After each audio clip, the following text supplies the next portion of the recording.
in my line of work, though. Despite its name, Fang was an ordinary small town in a northern province of Chiang Mai, situated on the banks of a river. It made a convenient stopover for river traders and passengers throughout most of the year. A few barges, rafts, and sometimes even a large sailboat could usually be found moored at Fang. But all that was long ago, before the creation of the Trial of Champions. Now, once a year, the river is crammed with boats as people arrive from hundreds of miles around, hoping to witness the breaking of an ancient tradition and see a victor in the Trial of Champions. Okay, Warning, I swear a lot. Hi guys, I didn't think it would just start. There's a lot to unpack here. Welcome to Ian Livingstone's Deathtrap Dungeon, an interactive adventure. There's a full title behind here. This game is based off of the, if I'm remembering correctly, the sort of choose-your-own-adventure books that used to be about, they are still about, but were about when I was a kid. You had, like, the Warlock of Firetop Mountain and City of Heroes. There was that one about where you literally played as just this, like, horror monster in the countryside you had to, like, eat and stuff. There was one about superheroes. They were really cool, and I used to love them. If you're not entirely familiar with what I'm talking about, you'll probably know if I tell you that it's basically, you read a passage and it's like, if you want to go north, turn to page 134, and then you'd go there. And it was like a little D&D adventure in a little book. I appreciate the fact that they've managed to naturally loop this animation of this guy staring at me and blinking. That's nice as well. I can't remember his fucking name right now, that annoys me. I saw this on Steam and I was like, at first I was like, this looks kind of silly, this looks a bit dumb. And then the more I looked into it, I was like, this actually looks really cool. This could potentially be a really interesting little adventure. So I'm doing all this spiel, but I'm basically trying to warn you that I'm going to probably not talk much unless it's at a moment like this where I'm making a decision, or if he says something particularly ridiculous that I feel the need to react to. But for the most part, we're going to sit back, relax, and enjoy our Dungeon Master, as it were, telling us a story. So, we're in it for the long haul. Tell me more about it. On the 1st of May each year, warriors and heroes come to Fang to face the test of their lives. Survival is unlikely, yet many take the risk, for the prize is great. A purse of 10,000 gold pieces and the freedom of Chiang Mai forever. But to become champion is no easy task. Some years ago, a powerful Baron of Fang called Sukumvit decided to bring attention to his town by creating the ultimate contest. With the help of the townspeople, he constructed a labyrinth deep in the hillside behind Fang, from which there was only one exit. The labyrinth was filled with all kinds of deadly tricks and traps and loathsome monsters. Sukumvit had designed it in meticulous detail, so that anybody hoping to face its challenge would have to use their wits as well as weapon skill. When he was finally satisfied that all was complete, he put his labyrinth to the test. He picked 10 of his finest guards, and fully armed, they marched into the labyrinth. They were never seen again. The tale of the ill-fated guards soon spread throughout the land, and it was then that Sukumvit announced the first Trial of Champions. Messengers and news sheets carried his challenge, 10,000 gold pieces and freedom of Chiang Mai forever to any person surviving the perils of the labyrinth of Fang. The first year, 17 brave warriors attempted the walk, as it later became known. Not one reappeared. As the years passed and the Trial of Champions continued, it attracted more and more challengers and spectators. Fang prospered and would prepare itself months in advance for the spectacle it hosted each May.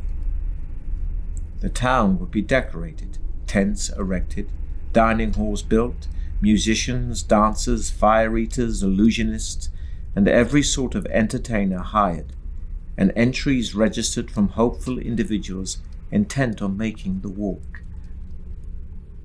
The last week of April found the people of Fang and its visitors in wild celebration. Everybody sang, danced, and laughed until the day broke on the 1st of May, when the town thronged to the gates of the labyrinth to watch the first challenger of the year step forward to face the trial of champions. Having seen one of Sukumvit's challenges nailed to a tree, you decide that this year you will attempt the walk.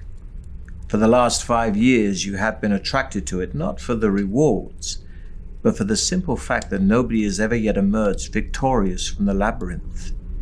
You intend to make this the year in which a champion is crowned. Gathering up a few belongings, you set off immediately. 2 days' walk takes you west to the coast, where you enter the cursed port Black Sand. Wasting no time in that city of thieves, you buy your passage on a small boat sailing north to where the river Coke meets the sea, and from there you raft upriver for 4 days, until finally you arrive in Fang. The trial begins in 3 days' time, and the town is in an almost hysterical mood of excitement. You register your entry with the officials and are given a violet scarf to tie around your arm, informing everyone of your status. For 3 days you enjoy Fang's greatest hospitality and are treated like a demigod. During the long merriment you almost forget your purpose in Fang, but the evening before the trial, the magnitude of the task ahead begins to dominate your thoughts. Later, you are taken to a special guest house and are shown your room. There is a splendid 4-poster bed with satin sheets to help you rest, but there is little time left for sleep.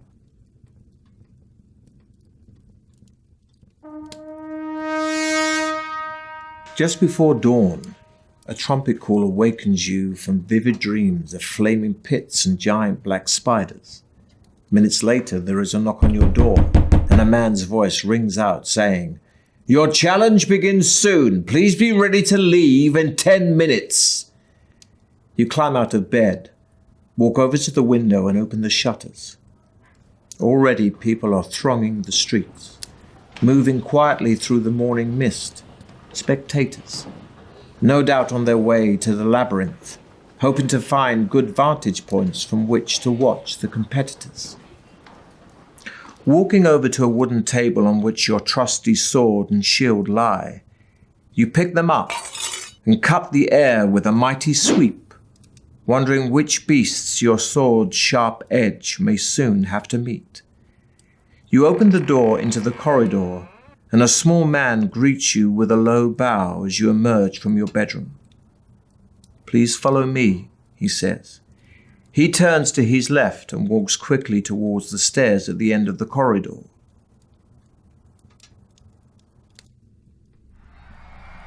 Walking through a parting in the crowds, you see Baron Sukumvit himself, standing by the entrance waiting to greet the contender in the trial of champions. You count 5 others standing proudly in line, their violet scarves displayed for all to see. There are 2 bare-chested barbarians dressed in furs. They stand completely motionless, legs straight and slightly apart, arms thrust forward to rest on the hilts of their long, double-headed battle axes. A sleek elven woman with golden hair and feline green eyes is adjusting the crossbelt of daggers wrapped around her leather tunic. Of the 2 remaining men, one is covered from head to foot in iron plate armor, with a plumed helmet and a crested shield. The other is cloaked in black robes, only his dark eyes showing between the swarms of his black-faced scars. Long knives, a wire garrote, and other silent death weapons hang from his belt. The 5 contenders acknowledge your arrival with almost imperceptible nods of the head, and you turn to face the exultant crowd for the last time. Suddenly, a hush falls over the crowd as Baron Sukumvit steps forward, holding 6 bamboo sticks. You draw one from his outstretched hand, and you read the word, 5th. Then the trial begins. The knight is first. He salutes the crowd before disappearing into the tunnel, and is followed half an hour later by the elf. Next goes a barbarian, and then the dark assassin. Next, it's your turn. But before embarking on your adventure, we must first determine your own strengths and weaknesses. You have in your possession a sword, a shield, and a backpack for carrying provisions for the trip. You have been preparing for your quest by training yourself in swordplay and exercising vigorously. To see how effective your preparations have been, dice will be rolled to determine your skill, stamina, and luck scores.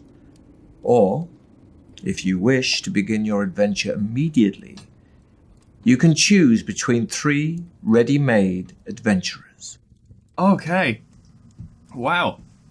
That's genuinely impressive. Roll for skill, stamina, and luck. Choose ready-made adventure. I just want to have a look at a few things first. So this. Subtitles on. I'm sorry there weren't subtitles on, but I didn't get a chance to do anything before this started. So, you know, this is actually really cool, though. It's very well done. And this guy is a great presenter / narrator / DM. He's very good at it. So obviously I'm gonna roll, you know, let's have something interesting. Roll for skill, stamina, and luck. Let's do it. The fun way. First, we'll roll for your initial level of skill. This reflects your sword skill and fighting expertise, and will be determined by rolling 1 die and adding 6. So 12s across the board. I hope. Maybe. Ah! Silence. Yeah, that's the appropriate response. Reroll for skill? No, that's not how we play. Continue your stamina roll. You take what you're given. Next, we'll roll for your initial stamina, which represents your strength. So the higher your stamina score, the longer you will survive. It's going to be a 1. This isn't it? will be determined by rolling 2 dice and adding 12. It's going to be snake eyes, isn't it? Oh, close. All right, that's not terrible. Maybe. I don't know, actually. That's about average, isn't it? 4 and 1. No, it's just below average. Fuck. Okay, great. Continue your luck. This is going to be good. Next, we'll roll for your initial luck, which represents how lucky an adventurer you are. Luck and magic are facts of life in the fantasy world you're about to explore. This is determined by rolling 1 die and adding 6. Just like my combat thing. Come on, 6. That's pretty good. I'll take it. Silence. Well, this time it was actually pretty good, so yeah. Continue. You may also take a magical potion with you to aid you on your quest. That might be good. Each bottle of potion contains 2 measures, so can be used twice during an adventure. You can choose from a potion of skill that restores your skill points to their initial amount, a potion of strength that restores your stamina points to their initial amount, or a potion of fortune that not only restores your luck points to their initial amount, but will also increase your initial luck score by 1 each time it's used. See, the Potion of Fortune sounds really good, to be honest, you know, if it's actually increasing the stat, but I also have to consider the fact that my skill is so fucking poor that if that goes down, I'm fucked. Like, extremely fucked. If that goes below 7, I'm done. If it might be done anyway, considering how low it is. I'm gonna go Potion of Skill. I'm gonna try and... he has such a pleasant smile. I can't ignore it. I'm gonna go with Skill so I can keep it, you know, keep strong. Lastly, before you begin your quest, you are given enough provisions for 10 meals. Oh. When you eat a meal, Your stamina score will increase by 4 points. But don't forget, your stamina can never exceed the initial amounts you've just set. You have a long way to go, so use your provisions wisely.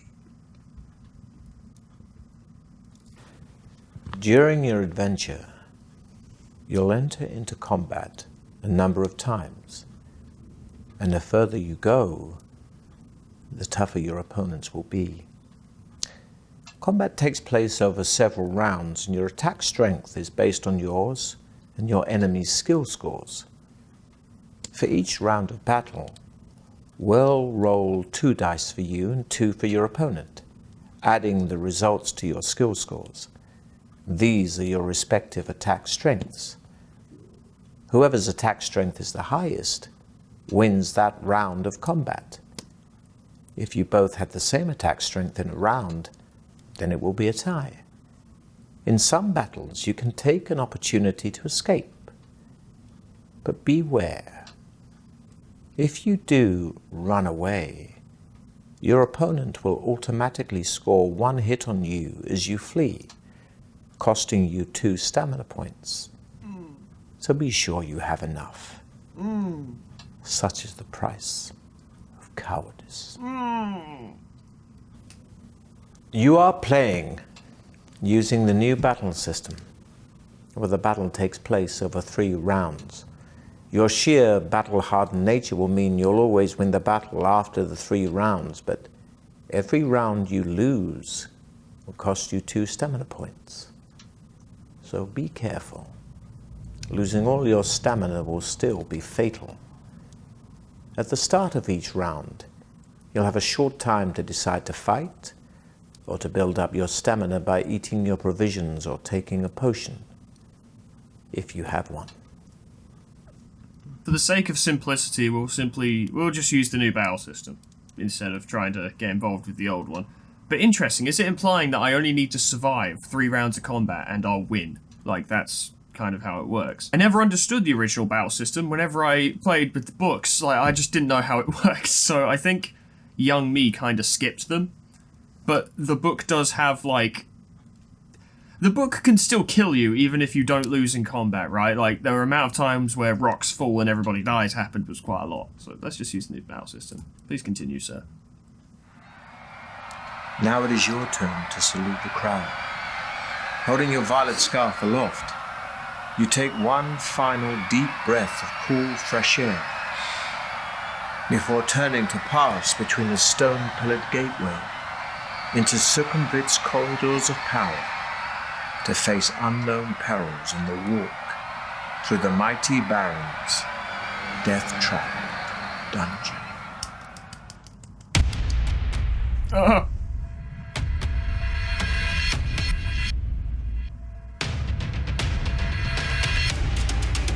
I'm really invested. I don't know about you, but I'm into this. It's been 25 minutes. Eddie Marsan, that's it. He's done a fantastic job. But yeah, I'm really into it. It's been 25 minutes and nothing's happened, but I'm invested, you know? This is going to be a much more laid-back series. It might not even be a series. I might die straight away, but whatever this is, it will be more laid-back. The clamour of the excited spectators gradually fades behind you as you venture deep into the gloom of the cavern. Large crystals hang from the tunnel roof at 20-meter intervals, radiating just enough soft light for you to see your way. As your eyes gradually become accustomed to the near darkness, you begin to see movement all around. Spiders and beetles crawling up and down the chiseled walls disappear quickly into cracks and crevices as they sense your approach. Rats and mice scurry along the floor ahead of you. Droplets of water drip into small pools with an eerie plopping sound which echoes down the tunnel. The air is cold, moist, and dank. After walking slowly along the tunnel for about 5 minutes, you arrive at a stone table standing against the wall to your left. On it, there are 6 boxes, one of which has your name painted on its lid. I mean, that feels like an obvious trap, but this feels like something organized by the people, so I'm gonna open the box. Let's do it. The lid of the box lifts off easily, and inside you find 2 gold pieces and a note written on a small piece of parchment addressed to you. That's good. After placing the gold in your pocket, you read the message, which says, "Well done. At least you had the sense to stop and take advantage of the token aid given to you. Now I can advise you that you will need to find and use several items if you hope to pass triumphantly through my Deathtrap Dungeon." Signed, Sukumvit. Memorizing the advice on the note, you tear it into tiny pieces and continue north along the tunnel, where you come to a junction. A white arrow painted on one wall points west. On the floor, you can see wet footprints made by those who entered before you. It's hard to be sure, but it looks as though 3 of them followed the direction of the arrow, while one decided to go east.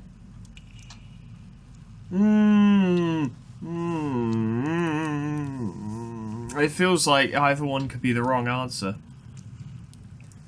It wouldn't surprise me if by this point Sukumvit would want people to fail, because, you know, he kind of built his whole, like, fortune off of it. His town was unknown before this Deathtrap Dungeon came about, so yeah, put up a painted arrow saying, like, oh yes, go this way, and then there's fucking spikes and a manticore, so I'm gonna head west, which is probably a good idea, but also probably not. Going west. Ahead, you can see a large obstruction on the tunnel floor. Although it is too dark to make out exactly what it is, the wet, eastbound footprints you have been following carry on towards the obstruction. Let's check it out. You see that the obstruction is a large, brown, boulder-like object. You touch it with your hand and are surprised to find that it is soft and spongy. I mean, it could be clay, or it could be a living thing. If I climb over it, then it would, you know, might be angry, or it might be sleeping, and I might be able to do it. If I slice open with my sword, that would piss it off immediately, but I would have got the opening hit. Let's climb over it. You clamber onto the soft boulder, half expecting to be engulfed by it at any moment. A little bit. Getting over it is difficult, as your limbs sink into its soft casing, but eventually you manage to struggle over it, relieved to be back on firm ground. You press on east, where the tunnel makes a turn to the left and heads north for as far as you can see. The footprints you are following start to peter out as the tunnel becomes gradually drier. Soon, you are beyond the dripping roof and the pools on the floor. You notice the air becoming hotter, and you find yourself panting, even though you are walking quite slowly. In a small recess on the left-hand wall, you see a section of bamboo standing on its end. Lifting it down, you see it is filled with a clear liquid. Your throat is painfully dry, and you feel a little dizzy from the heat in the tunnel. This seems like some bullshit. This seems like some very convenient bullshit. He said clear liquid, not water. I don't fucking trust it for shit. You shake your head, trying desperately to stop yourself from blacking out, but the heat is too much for you, and you fall unconscious to the floor, wishing you had a cool drink. This will be a test of your skill. We'll roll 2 dice, and if the number rolled is equal to or less than your current skill score, you have been skillful. Oh no. But if it's higher, then your skill will have been found lacking. But my skill is 7. Oh fuck. The temperature continues to rise steadily. And because we rolled a number higher than your skill, it is far beyond the limits of your human tolerance. Lying on the near-molten floor of the tunnel, you fail to regain consciousness. Your adventure ends here. Oh, fuck's sake. You're fucking kidding me? Are you fucking... You bloody fucking... The good news is we seem to be allowed to load. Save point. Ahead, you can see a large obstruction on the tunnel floor. Okay, so yeah, I can just catch up back to where I was. Alright, I don't have to drop everything. Let's just... Well, I'll catch up with you guys when we get back there. Now we're gonna drink the liquid, because apparently the other thing caused me to die. The water in the bamboo pipe is welcomely refreshing and adds 1 stamina point. But I didn't lose It any. also contains a magical solution, which will enable you to be exposed to melting point temperatures without harm. Discarding the bamboo, you start off north again, in good spirits. You find yourself dripping with sweat as the temperature continues to rise. As you struggle on, the heat intensifies until it becomes so unbearable that you feel yourself begin to pass out. You're gonna make me Although the still. temperature in the tunnel is higher than you could normally tolerate, the liquid from the bamboo pipe keeps you alive, and mercifully, after a few moments, the temperature drops rapidly and soon feels almost cool again. On the left-hand side of the tunnel is a closed door. It has a small iron plate in it, which looks like it might slide open. I mean, you know, it seems like something that would kill me, like everything does, but... Let's try to slide the plate, I guess. The small plate slides open easily, and you find yourself peering into a room with a deep pit in the floor behind the door. On the opposite wall, there is a coil of rope hanging on one of 2 iron hooks. Jump over the pit worries me, because my skill is shit. So I think I'll probably die, but I could do it with a rope. Let's get the rope. The door swings open into the room, and you step back and jump over the pit. You put the rope in your backpack and jump back over the pit to leave the room and head north. Okay, I have a rope now, that's cool.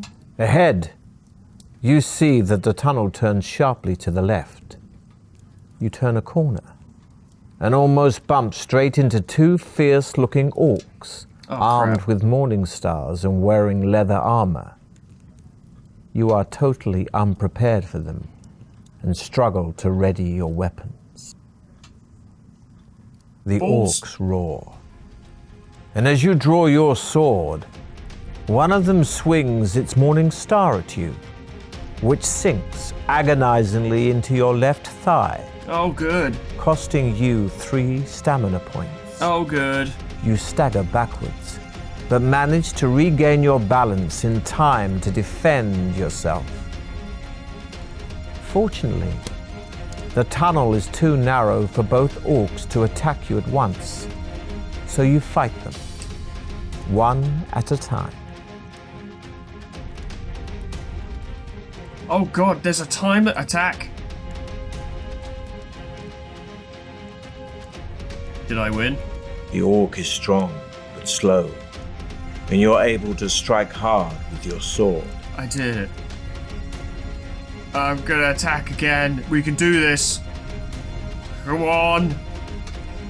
6 is good. I like a 6. 6 is Your nice. shield protects you from the orc's frenzied attack, while you're able to hack at its leg. Oh, he's done. He's got nothing, Jimmy. He's out of here. Go on, fuck off. You parry, but your enemy is strong, and you crack your head on the floor as it knocks you to the ground. That was a bit much. The first orc slumps lifeless to the floor, So you turn your attention to the other. Oh, he's a bit stronger, but eat provisions. I'm gonna eat provisions. You quickly eat some provisions, increasing your stamina by 4 points. That's good. That helped. Now kill him. Hit his face. Let's do this. Come on. Lucky. That's pretty lucky. You raise your sword to parry the attack, and are able to kick the orc hard in the stomach. Oh, yeah.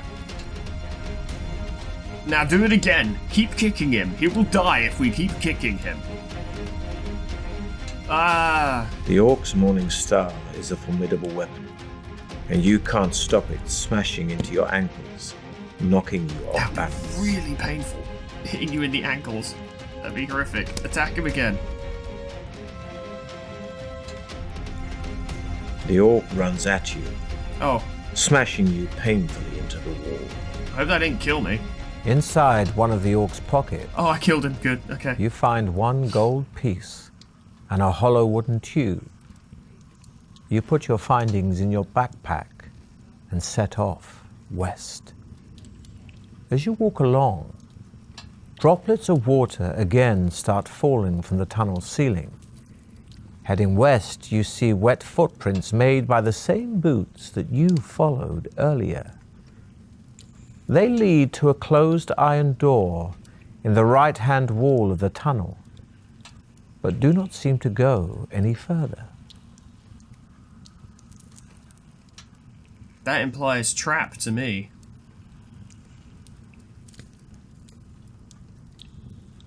Either implies trap, or they managed to get through the iron door and closed it behind them, right? So let's open it. Let's see what happens. The door opens into a large chamber, where you are shocked to see one of your rivals, who has obviously met a sudden gory death. Ah. It is one That's of the right through his butt. barbarians, and he is impaled on several long iron spikes that are fixed to a frame which has sprung out of the floor. A lot of debris litters the floor, concealing a hidden tripwire which he must have stepped on, releasing the spiked frame. In the Interesting. far wall is an alcove, in which you can see a silver goblet standing on a small wooden table. Let's start with the barbarian. He might have stuff. The pouch on the barbarian's belt is empty, apart from some strange-looking dried meat wrapped in a cloth. Provisions. I'm a fucking eater. Why the hell not? What's the worst that could happen? The meat contains herbs which increase your strength, adding 3 to your stamina score. Good shit, good shit, good shit. Let's check that alcove then. You walk slowly over to the alcove, carefully checking the floor for any more hidden traps. You see that the goblet contains a sparkling red liquid. That's a little more concerning. But I'm gonna drink it. I will drink it. It will probably kill me, but I will drink it. As you lift the goblet, it releases a sprung catch, and a dart shoots out of the wooden table leg.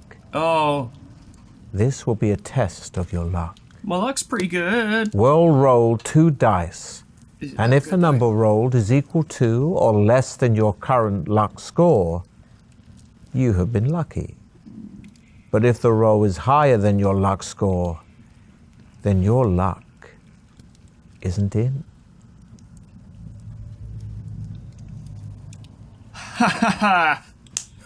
Your reflexes are sharp, Bitch. and you quickly jump aside. The dart whistles past, only just missing you, and thuds into the opposite wall. You see the goblet lying on the floor, and the red liquid running away in rivulets over the grey stone.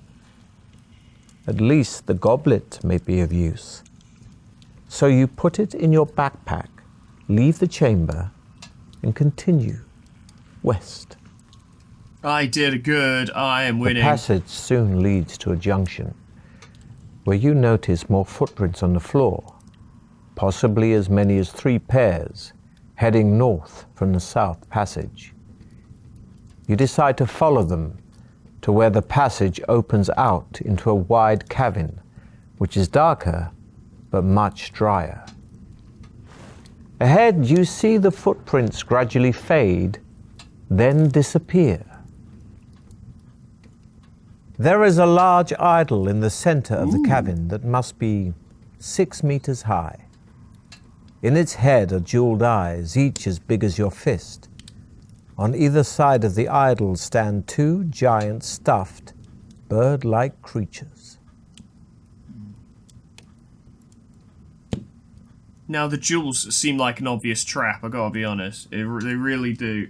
It really seems like an obvious trap. And also, more to the point, my fellow adventurers came through here. They did not take the jewels. Probably a reason for that. But sometimes in these games, like it was this case back in the books, if you miss an item, you might be dead. It might be literally dead man walking syndrome, where it's like, you didn't grab that item, you're fucked. That's it. You're done.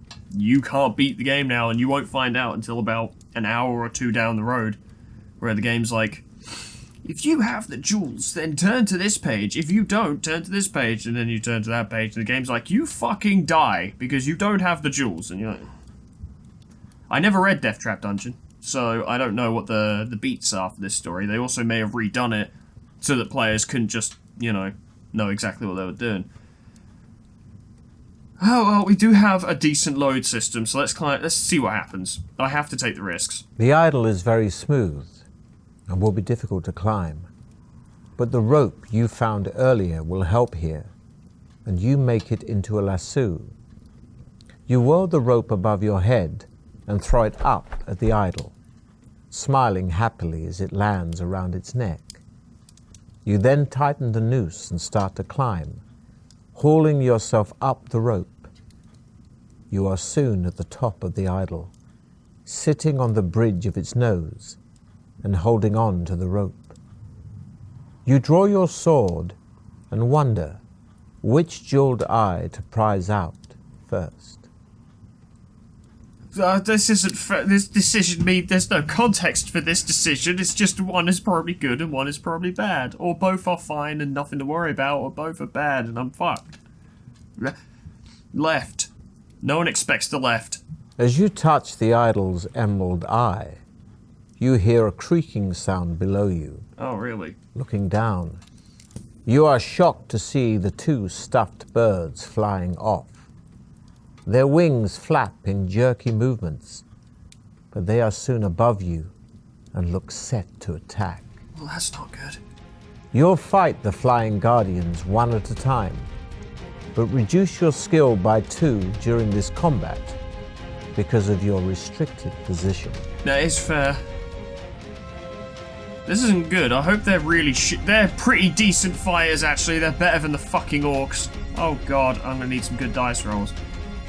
Which I am getting, so far. The guardian snaps at you with its vicious beak, but you're able to smash the hilt of your sword into its outstretched neck.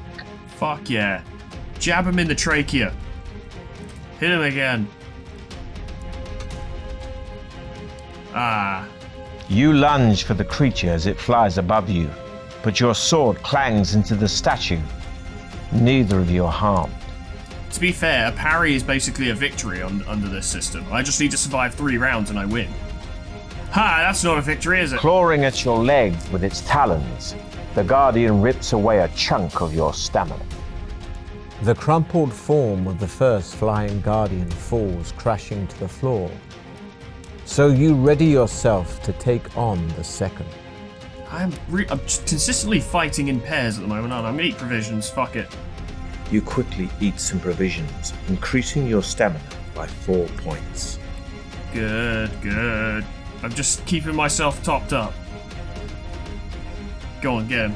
That was pretty good. You manage to grab one of its legs, flipping it over, making it fall fast, but it recovers just before hitting the ground.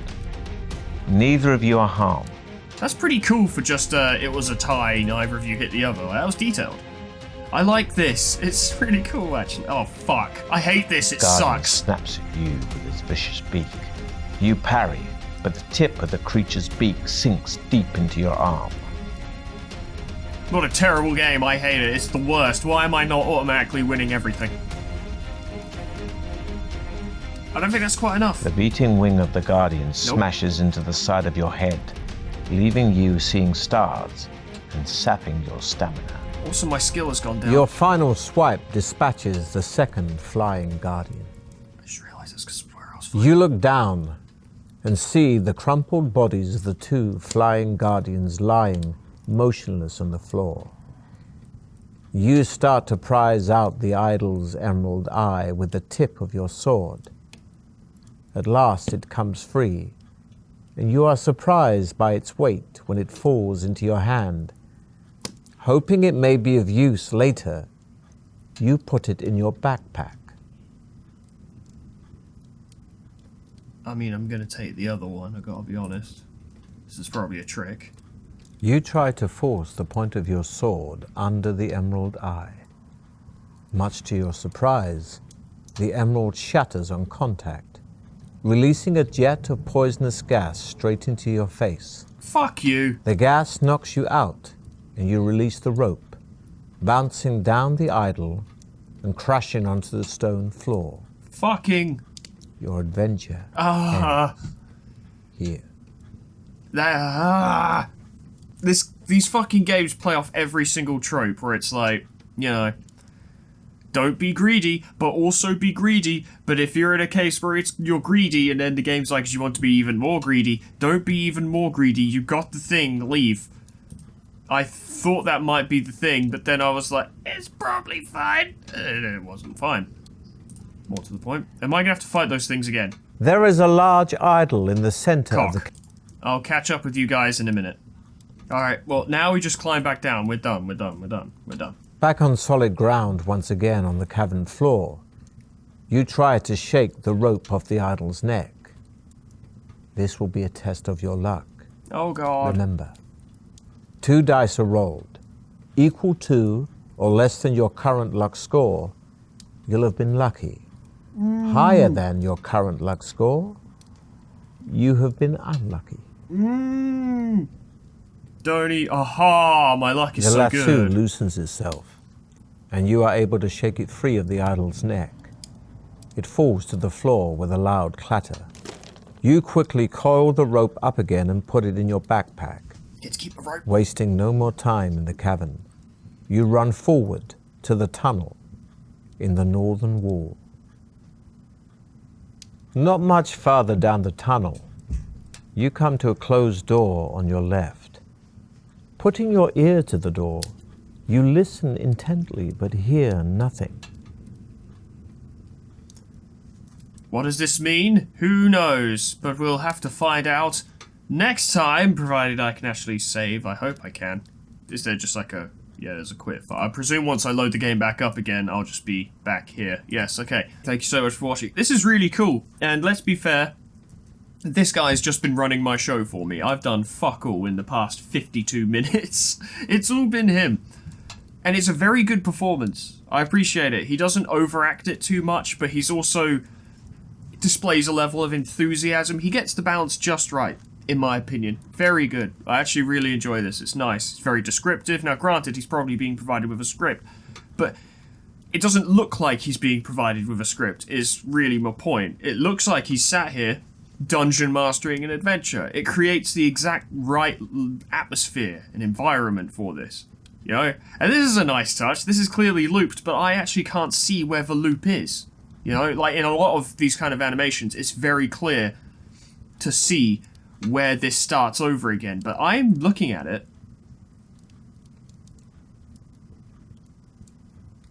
I think I just saw it there. Very subtle. Very well done. If you want to have like a little Dungeons & Dragons style adventure, pick this up because it's really cheap, and if I may be so bold as to make a recommendation, pick this up, play through it yourself first, and then come back to watch the rest of this, because I'm going to do a full run of it on my channel, but honestly I think anyone watching this, if this even slightly interests you, you would prefer to experience it for yourself firsthand. Get some headphones so that the environment is right, play the story to the end and come back and see how I do. But I can't tell you what to do. All I can say is, thank you so much for watching. Whatever happens next time, and I'll probably die a few more times, but it's fine. Game's very forgiving. Hope I'll see you there. Toodles. Goodbye.